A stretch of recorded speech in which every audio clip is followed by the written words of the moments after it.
محترم رور حافظ نقیب الله صاحب پوښتنه کړې ده، وایي په لمانځه کې که چاته زنګ راسي او دی دا ټلیفون کته کي، دا خو په لمانځه ته تاوان نه رسوي.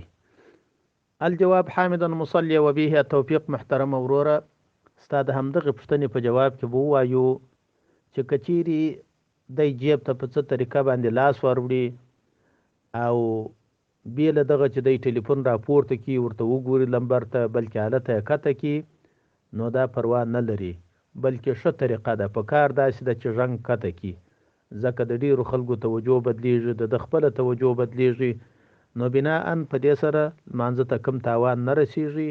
البته خو چې دا کار په یو رکن کې یو وار وکړي یا دوه واره وکړي، درې واره ته یې ونه رسوي.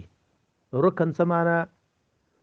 په رکوع کې زنګ ورته راغی، یو وار یې کته کوي، پروا نه لري، دوه وار یې کته کوي، پروا نه لري.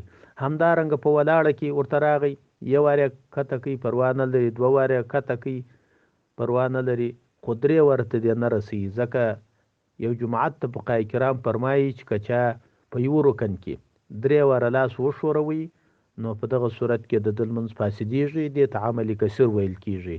والله اعلم بالصواب.